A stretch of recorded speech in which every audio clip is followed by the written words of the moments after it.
Hola, buenas. Esta videoconferencia es para intentar explicar de una forma sencilla, sintética, para un público de bachillerato, de secundaria, de una forma lo más compleja y espero que correcta posible, pues un periodo de la historia de España especialmente complicado, especialmente dramático para muchas personas, que es el reinado de Fernando VII. Normalmente este es un rey y que creo que con razón ha tenido muy mala prensa, pero yo lo voy a enfocar desde este punto de vista, como una posguerra dificilísima, porque acababa de acabar la guerra de independencia y bueno, llega al poder Fernando VII y será su reinado el que marca esta difícil posguerra que voy a intentar explicar. Estas son un poco las etapas de la videoconferencia de las que voy a hablar. En primer lugar, la primera etapa se conoce como sexenio absolutista, en el cual Fernando VII pues da un golpe de estado él mismo, abole la Constitución de Cádiz y gobierna de forma absolutista durante 6 años. Luego hay un periodo de 3 años muy cortito, pero perdón, aquí está. Un periodo de 3 años muy cortito, pero muy intenso, que se conoce como el trienio liberal, obviamente porque son 3 años. Y luego finalmente, pues la década que se conoce popularmente como ominosa, que es decir, terrible o opresora o absolutista, si queremos tener un punto de vista un poco más neutral. Bueno, en el 1833 fallece Fernando VII y podemos dar por concluida esta etapa. Vamos allá a intentar explicar a ver si luego de forma correcta. Antes de entrar en 1814, hay que explicar un poco de nuevo el Tratado de Valenciennes. Durante la Guerra de Independencia, Fernando y su hermano, Carlos María Isidro, que era su hermano menor, estaban prisioneros en el Palacio de Valenciennes, en Francia. Y bueno, Napoleón firmó un tratado muy apresurado con ellos, en el cual le reconocía a Fernando como rey de España, como a Fernando VII. La relación con su hermano era muy buena y bueno, el pueblo no conocía realmente quién era Fernando VII, le conocían como el deseado, pero una figura más bien mítica, mitológica que real. Bueno, en diciembre de 1813, cuando se firma este tratado internacional, Fernando tampoco sabía casi nada de los españoles. Sabía que habían peleado por él, que había una regencia, que había una constitución, que le sonaba una cosa bastante liberal, y él no sabía que si tenía apoyos para volver a ser un rey absolutista o no. Hasta qué punto, pues la regencia o los partidarios de la Constitución de Cádiz pues eran muchos o pocos. Dentro de su entorno, el entorno real se conoce de forma popular como la camarilla, es decir, las personas que rodean al rey eran obviamente absolutistas, le animaban a dar un golpe de Estado, pero como acabo de comentar, él no sabía si la regencia era muy popular, qué apoyo tenía entre el ejército, a quién apoyaba el ejército. En cualquier caso, Fernando VII vuelve a España en diciembre del 13, en enero de 1814, y entra pues básicamente como un héroe, de una forma mítica. La gente lo recibía en las calles, hay muchos testimonios que hablan que cogían los carros y luego arrastraban manualmente las personas, la gente le aplaudía. Entonces Fernando VII probablemente ya pudo intuir que era muy popular y que la gente había peleado por él, o por lo menos que no era odiado. Entonces la Constitución de 1812, que tiene mucha fama, que se aprobó en Cádiz el 19 de marzo de 1812, era popular pero solamente entre ciertos círculos, los círculos que se llaman de la Ilustración española, los círculos más educados, más cultos, más liberales, y la gente en principio, la guerra de independencia no había luchado por la Constitución, que era un concepto que le resultaba muy extraño, básicamente si la habían visto en un papel o en una cosa, un concepto teórico.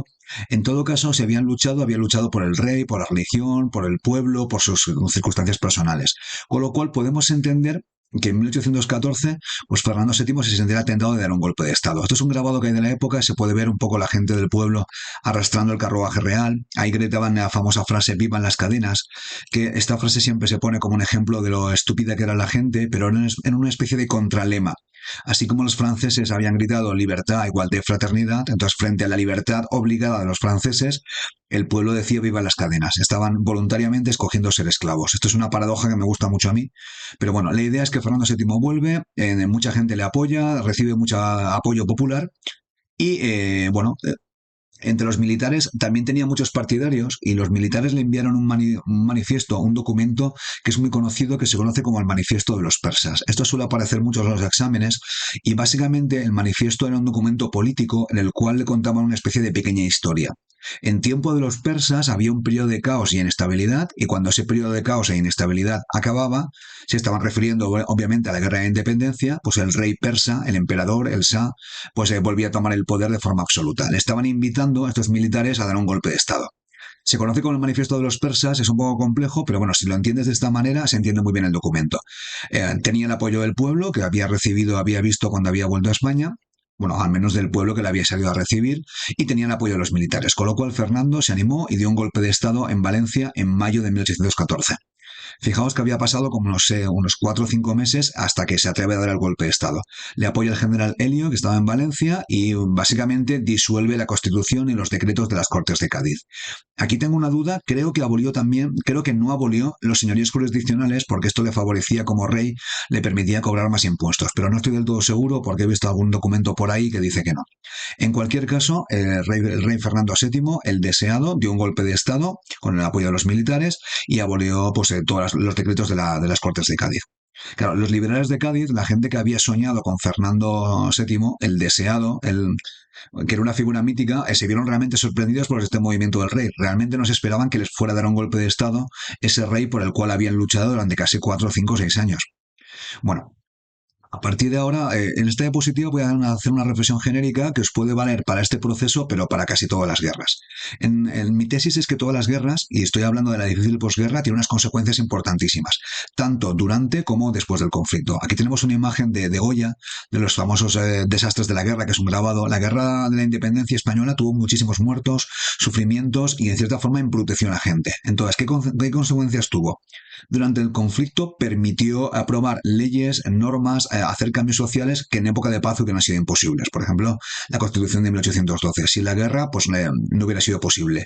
Además, hay un cambio de élites, porque durante las guerras mucha gente pues asciende a la escala social. Guerrilleros que no eran nobles, pues se ennoblecen, se convierten en muy populares. Y gente que era noble, por ejemplo, duques de Osuna o los grandes de España, pues se pueden arruinar. Los cambios de élites, los cambios de sociales son mucho más rápidos.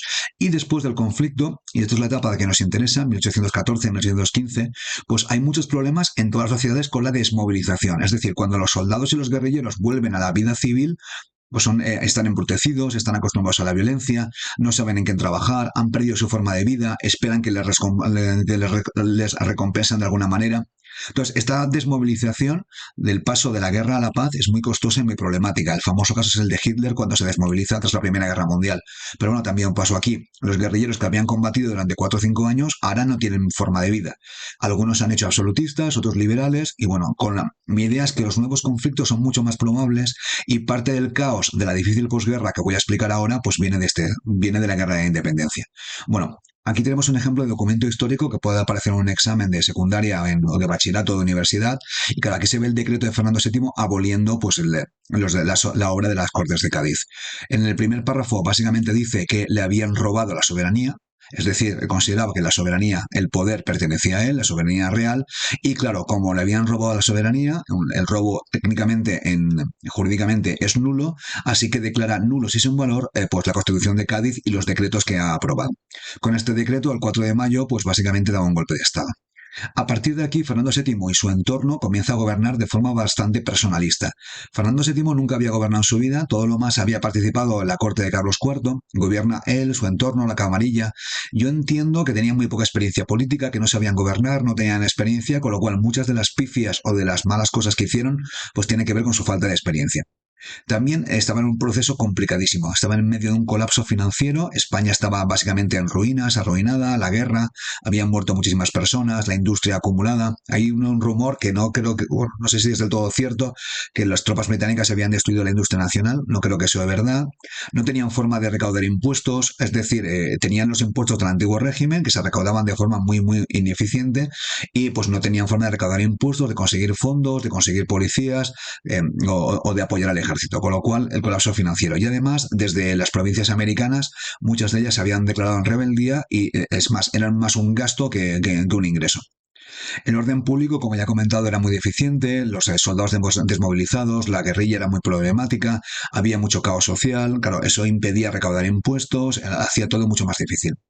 Y una de las medidas más polémicas es que restaura la Inquisición. La Inquisición era una especie de institución del antiguo régimen que había tenido muy poca importancia durante el siglo XVIII, pero a partir de este momento se convierte en un punto de ruptura social. Si una persona apoyaba la Inquisición, significaba que estaba a favor de Fernando VII del absolutismo, se puede decir absolutista o reaccionario. Si estaba en contra de Fernando VII y del liberalismo. Es un punto de ruptura social y por eso va a ser abolida y restaurada en diferentes ocasiones. Bueno, a partir de aquí, un pequeño inciso, porque lamentablemente siempre desde España olvidamos a las provincias americanas, a Latinoamérica, que era la parte más rica, más dinámica y probablemente pues más próspera de la monarquía hispánica en esta época, pues bueno, durante la Guerra de Independencia, en los primeros momentos proclamaron la lealtad a Fernando VII, pero con el paso de los años, del tiempo, pues progresivamente habían aparecido ciertos movimientos independentistas. Los más importantes durante esta etapa son los de Venezuela, Colombia, la Gran Colombia que se llama, y Argentina. Argentina, por lo que yo sé, la independencia fue bastante poco traumática porque estaba muy lejos de la monarquía hispánica, no había forma de volver a tomar el poder, así que fue una independencia relativamente suave.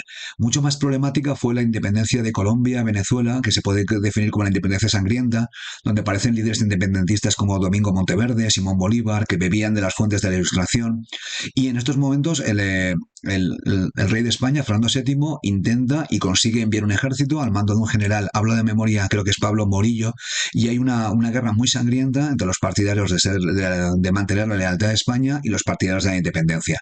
Es una guerra muy sangrienta que perjudica muchísimo tanto a la gente de Venezuela y Colombia, y bueno, al final Simón Bolívar conseguirá pues, la independencia de toda la región. Mientras tanto, Perú, Nueva España y Cuba se mantenían leales, principalmente porque tenían miedo a una rebelión de los pueblos indígenas, que eran muy numerosos y que tenían también tenían bastantes reivindicaciones contra los dominadores blancos, los criollos o la gente española, o también una rebelión de esclavos. Eran muchísimos en algunas zonas, sobre todo en Cuba. Tenían miedo a una rebelión, la más conocida, si no me equivoco, es la de Tupac Amaru en 1780, y entonces por esa razón Perú, Nueva España y Cuba se mantienen de momento leales. Al mismo tiempo, los liberales siguen conspirando y, bueno, como estaban teniendo lugar estas independencias americanas, pues Fernando VII pues, comienza a reunir tropas en Cádiz. Los mercaderes de Cádiz, que habían sido muy perjudicados por la pérdida del comercio con América, pues estaban financiando estas expediciones. Y bueno, Fernando comienza a acumular tropas en Cádiz para sofocar la rebelión americana. Y había enviado tropas al mando de Pablo Morillo y en 1820 se supone que tenían que salir más tropas. Bueno, un poco de arte porque últimamente estoy haciendo muchos vídeos de historia de España, un poco para desquitarme. Hay un cambio también artístico que es muy curioso porque Fernando VII, cuando llega al poder, empieza a utilizar a Francisco de Goya como pintor de corte. Francisco de Goya era ilustrado, era bastante liberal, por lo que yo sé, y pinta a Fernando VII de una forma muy creativa, o por no decir poco favorecedora. Aquí tenemos un retrato de Goya, de Fernando VII por parte de Goya. A Fernando VII le gustaban mucho los caballos, así que lo pinta con caballos. Es un retrato bastante cruel, muy típico de Goya, que era un retratista psicológico y no tenía misericordia con los retratados. Entonces al final Goya lo despiden, entre comillas, deja de ser pintor de corte, se retira a la Quinta del Sordo y lo sustituye un pintor valenciano llamado Vicente López, que pinta al rey de España, que tenía muy mala salud, tenía bastantes problemas de salud, de forma un poquito más favorecedora. Bueno, continúo. Hemos visto que Fernando VII había acumulado tropas en Cádiz que iban a salir para América. Y en 1820 tiene lugar un pronunciamiento, un golpe de Estado del famoso coronel Riego, aunque hay dudas sobre su rango.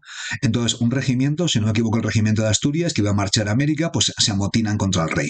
Dentro de los militares había muchos liberales, gente que no estaba en contra, que estaba en contra de la restauración del absolutismo, que creían en la Constitución de Cádiz. Hicieron lo que se llama, esto es un concepto que hay que tener muy claro, un pronunciamiento, que es un golpe de Estado típico de la península ibérica, de Portugal y España del siglo XIX, y que luego explicaré con un poquito más de detenimiento. Bueno, Riego después se convertirá en un icono de los republicanos en España. El himno de Riego es el himno de la Segunda República. Se unieron varias ciudades y al final tropas y los liberales de diversas ciudades presionan al rey. El rey Fernando VII cederá y aceptará la Constitución. Es un mapa de un poco del pronunciamiento de Riego. Se amotinan aquí, cerca de Cádiz, en las cabezas de San Juan. Luego el regimiento va por diferentes ciudades y al mismo tiempo en diferentes ciudades de España, pues en Pamplona, Oviedo, Zaragoza, Madrid, hay diferentes motines, alzamientos de militares que apoyan en la rebelión liberal de Riego. Al final, Fernando VII ve que puede perder el poder, está siendo presionado por los liberales, por Riego, y hace un famoso manifiesto donde se declara de forma bastante hipócrita, de hecho mucha gente lo conoce como el rey felón o el rey traidor, dice marchemos francamente y yo el primero por la senda constitucional. Esto si se pone en un examen hay que tener cuidado porque parece que el rey está a favor de la Constitución cuando todos sabemos que no lo estaba. De hecho, comenzó a conspirar contra la Constitución y contra Cádiz desde el mismo momento que estaba haciendo este manifiesto. Bueno, a partir de aquí voy a hacer una reflexión genérica, como he hecho antes sobre la guerra, sobre lo que es un pronunciamiento. Si tuviera que definirlo, esto es una pregunta que aparece mucho en los exámenes de historia de España, un pronunciamiento es un golpe de Estado. Es típico de España y Portugal y, bueno, y del siglo XIX. Normalmente los pronunciamientos funcionan cuando el ejército o una autoridad muy alta, con un cierto apoyo militar siempre, se pronuncia a través de un manifiesto. El manifiesto es un documento escrito que dice: me manifiesto a favor de. Se manifiesta a favor de una acción política. Puede haber un pronunciamiento liberal, conservador, reaccionario. Bueno, normalmente el pronunciamiento, si tiene éxito, hay poca violencia. Todo lo más hay alguna batalla, hay algunos disparos, algunos muertos, bien porque hay poca violencia porque fracasa o porque triunfa. En este caso, en el de Riego, triunfa, pero luego veremos el de Torrijos que fracasó. Entonces, el jefe de Estado, en este caso Fernando VII, pero puede ser Isabel II o María Cristina, pues presionado por las circunstancias, por los militares que le apuntan con un fusil, pues cambia el gobierno y pone un gobierno a favor del cual se ha manifestado la gente que ha escrito el manifiesto. Espero haberme explicado con claridad. Entonces, el manifiesto indica qué gobierno tiene que poner el rey. El ejército se pronuncia, se posiciona a favor de una opción política. Obviamente, si el rey o la reina o la regente o el presidente de la república pues, no hiciera caso, pues básicamente perdería el trono o su vida, con lo cual normalmente pues, suelen hacer caso. Bueno, a partir de aquí voy a hablar del trienio liberal, que como he explicado antes es de 1820, desde enero hasta 1823. Claro, el rey, ya lo he comentado, cedió la famosa frase marchemos todos juntos y yo el primero por la senda constitucional. En estos momentos, en el Virreinato de Nueva España, en México, pues proclama la independencia, el plan de Iguala. La independencia de México se puede considerar como una independencia conservadora.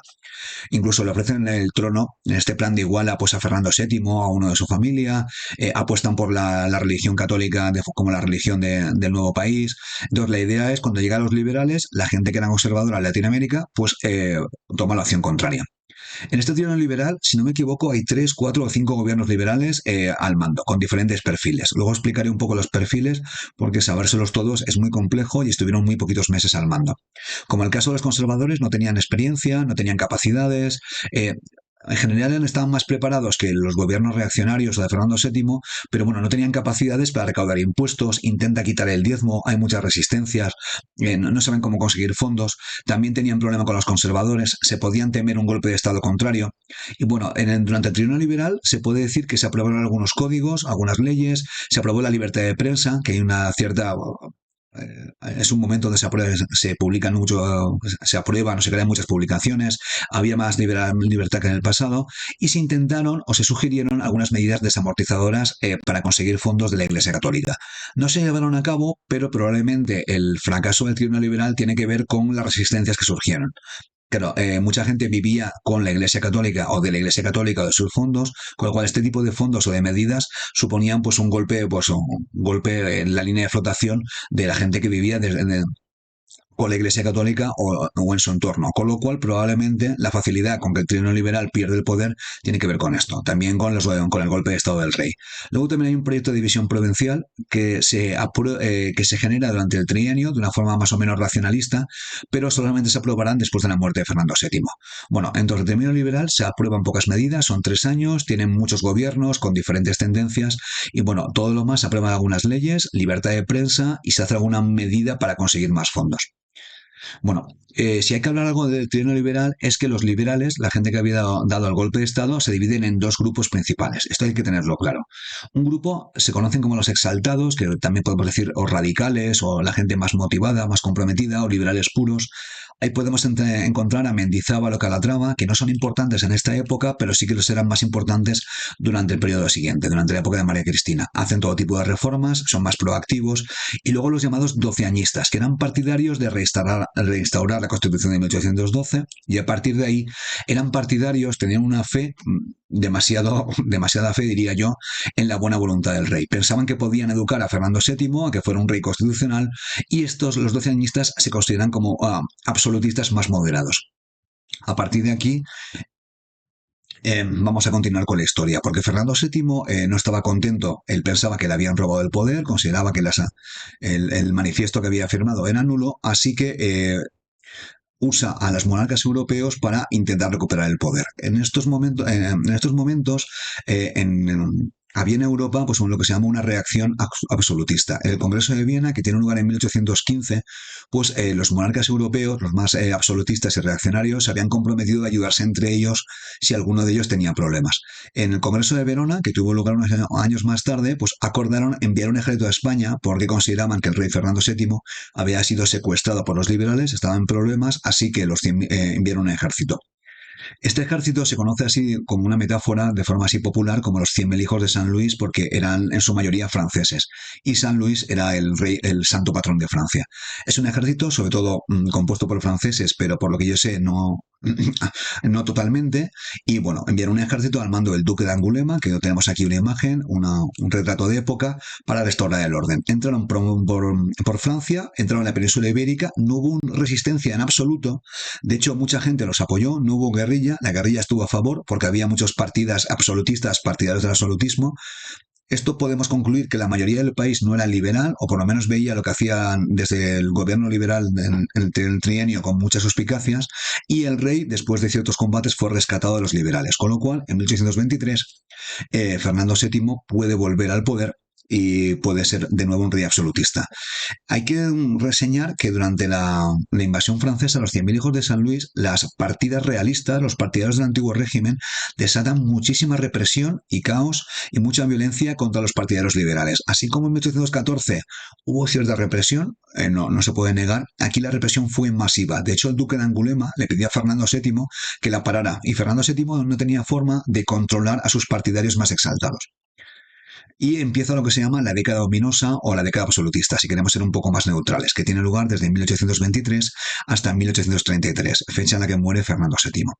De nuevo, absolutismo. Hay una represión masiva, entonces esa represión masiva está llevada a cabo por las partidas realistas, que se le conocen también como apostólicos, tenían un fondo religioso muy potente, curas trabucaires, establecen juntas de fe, que era una especie de inquisición renovada. Y bueno, en la opinión personal, y esto es opinión personal, no tienes por qué estar de acuerdo, es una herencia de la violencia de la gran independencia. La gente que estaba acostumbrada a pelear, pues continúa peleando y continúa matando. Hay muchos ejecutados notables, el famoso guerrillero, el empecinado, es ejecutado por liberal, Goya se marcha del país, marchará a Francia, a Burdeos, con una excusa por problemas de salud, pero probablemente temía por su vida, porque quizás lo ejecutaban. Había unas partidas realistas que se conocen como de tipo rigorista, puritano, y buscaban volver al antiguo régimen tal como era. Bueno, Fernando es rey de nuevo, es Fernando VII, hizo algunas reformas porque el reino estaba en bancarrota y bueno, se encontraba un poco vendido porque en el fondo estos partidarios absolutistas le querían como rey siempre que hicieran lo que ellos dijeran. Si no hacía lo que ellos querían, no lo querían como rey. Entonces eran más bien que absolutistas partidarios del antiguo régimen o de los viejos valores. Podemos suponer que en estos 10 años hubo una cierta recuperación económica, ahí se crea la famosa fábrica Bonaplata en Barcelona, pero bueno, había tanta inestabilidad, tanta social y violencia, que podemos suponer también que la recuperación económica fue bastante relativa, bastante escasa. Fernando VII en el poder, hemos visto que hizo alguna reforma, usó técnicos absolutistas. Él ya era más consciente, también estaba más mayor, más cansado y con problemas de salud terribles. Usa técnicos absolutistas que comienzan a gobernar. Calomarde, si no me equivoco, fue su primer ministro de policía y Cea Bermúdez, que tenía importancia en el gobierno de María Cristina, es otro de sus técnicos. Técnicos que eran partidarios del absolutismo, pero al mismo tiempo intentaban gobernar de una forma un poco más racional. Y bueno, la idea, Fernando VII, aquí hay muchos, bueno, en Internet está muy complicado, es muy confuso. La idea, él no restableció la Inquisición, no lo hizo, o por lo menos no volvió a reinstaurarla, porque en el mismo año, en el 24, había creado la policía. La Policía Nacional se crea en esta fecha. Yo creo que, en opinión personal, la Inquisición ya no le hacía falta. De hecho, la Inquisición estaba en contra de él, porque era de un tipo puritano, conservador, había cogido mucha fuerza. Y entonces él crea una institución, la Policía Nacional, que le ayuda a perseguir enemigos que amenazaban su poder. La Inquisición era una herramienta útil quizás en el pasado, pero ahora ya no lo era. Bueno, al mismo tiempo, ahora voy a volver a América, pues bueno, los libertadores americanos, pues San Martín, Bolívar, Sucre, si no me equivoco, pues el movimiento era imparable. Unen fuerzas y Perú, que era el último bastión realista, donde tenía mucho miedo a una rebelión de los pueblos originarios de América, pues al final también es derrotado. Las tropas independentistas, las tropas de los libertadores, derrotan las españolas en la famosa batalla de Ayacucho, que se considera el acto final de las independencias de América Latina.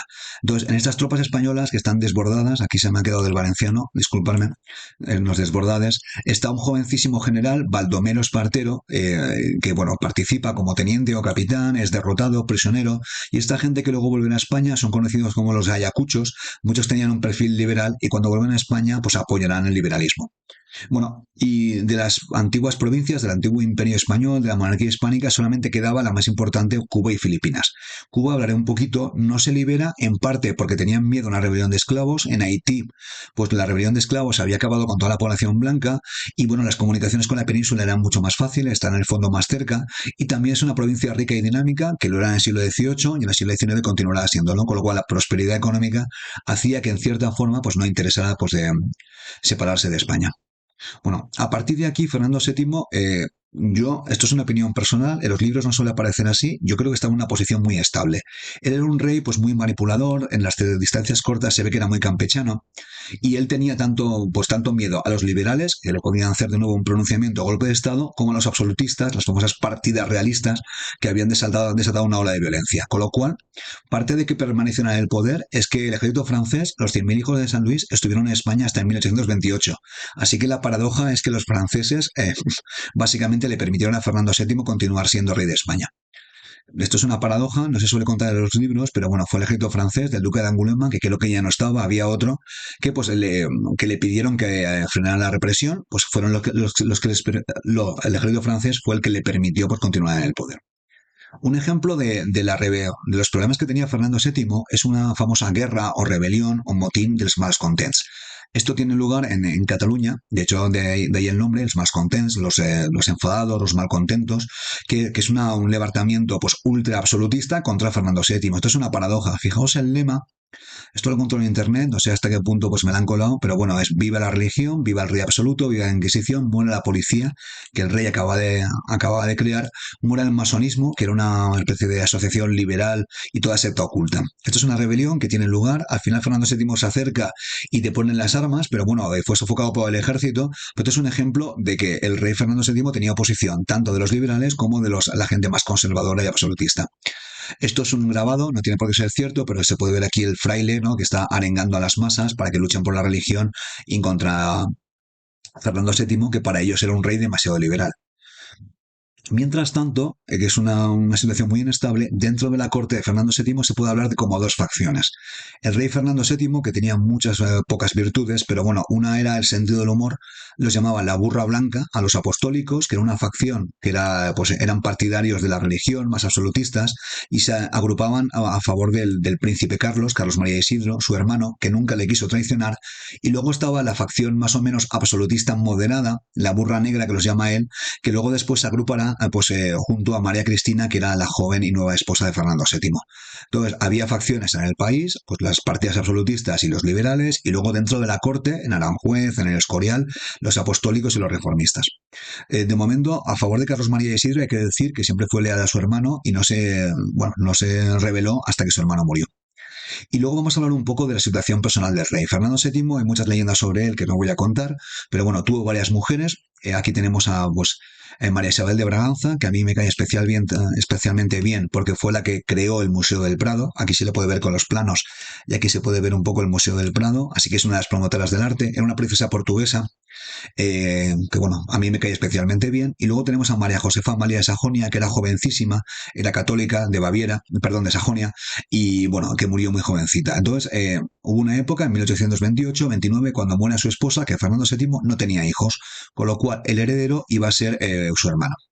Al mismo tiempo, tienen lugar conspiraciones liberales. Hemos visto els malcontents, que era una rebelión absolutista, y luego alguna gente del trienio que se habían refugiado en Londres, pues intentan de nuevo dar un golpe de Estado. Aquí tenemos al general Torrijos, creo que es general, pero bueno, fue ministro de la guerra durante el trienio, que desembarca cerca de Gibraltar y fue sorprendido por la policía, que había sido creada por Fernando VII, y fue fusilado, él y sus partidarios. Esto es un cuadro que no es de la época, con lo cual no tiene por qué ser verídico, de un pintor español que es increíble, que es Antonio Chisbert Pérez, ¿no? Que le llama el fusilamiento de Torrijos. Se le puede ver aquí, a punto de ser fusilado, como un héroe. Hay un fraile que les va a confesar, y bueno, esto es un momento mítico del liberalismo español. Eso es para recordar que los pronunciamientos a veces salen bien, pero a veces salen mal y y los que hacen el pronunciamiento pues son fusilados o van a la cárcel muchísimos años.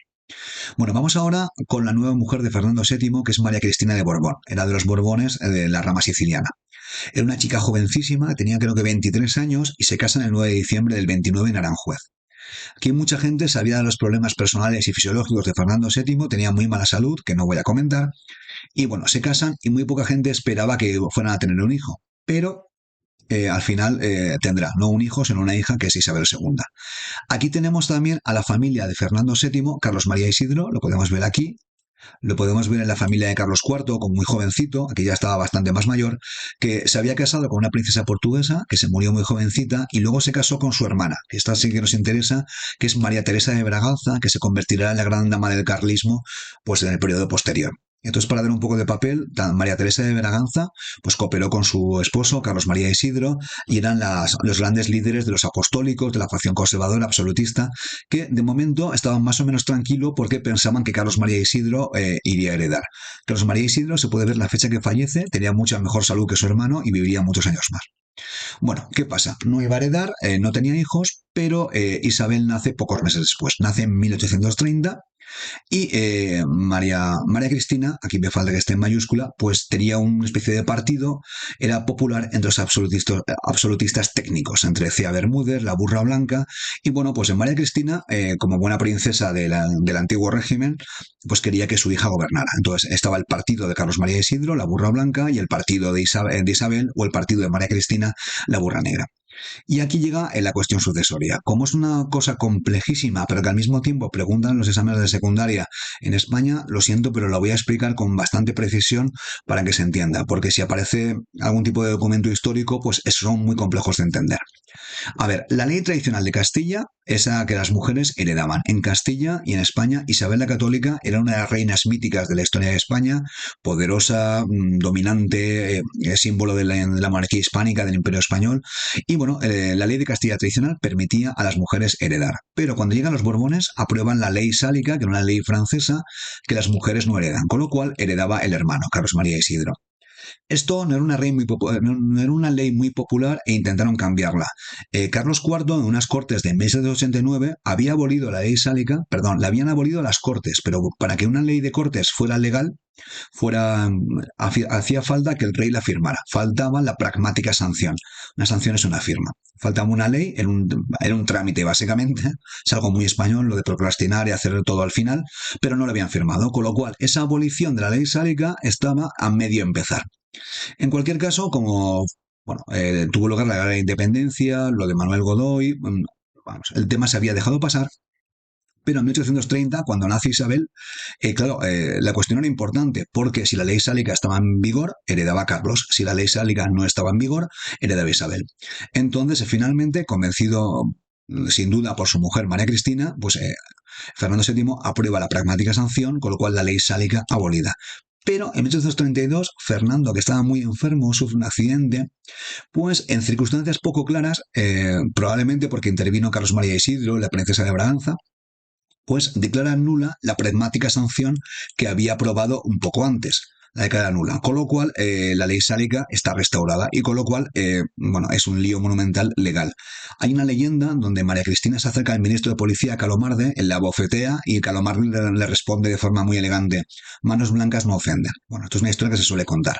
La idea es que en estos momentos, en el 32, la ley sálica está restaurada, con lo cual hereda Carlos. Pero cuando se recupera, porque Fernando VII, que se pensaba que se iba a morir, se recupera de forma milagrosa, ahí en España le dicen la Virgen Inmaculada, pues bueno, se recupera y vuelve a haber maniobras políticas y al final vuelve a aprobar la pragmática sanción. Al final consigue que los notables del reino reconozcan a Isabel como heredera, le deja un poco el terreno plantado como a Isabel para que fuera heredera. María Cristina ha ganado. Carlos, que podía haber dado un golpe de estado, no quiere hacerlo y se va de España y se va con las princesas portuguesas, su mujer y luego su futura mujer. Y bueno, hasta este momento, pues la ley sálica está abolida e Isabel, la niña, pues será la futura reina. La regente, todo el mundo sabe que será María Cristina, que es la nueva esposa. Y bueno, en estos 2 años, Fernando VII está básicamente incapacitado. Hemos visto el lío que hay con la ley sálica, probablemente por su falta de salud. Básicamente, políticamente no se hace nada. Hay problemas de salud muy serios y fallece finalmente en 1933. Bueno, espero que se haya entendido porque es un tema largo, complejo y gracias por llegar hasta aquí y hasta otra.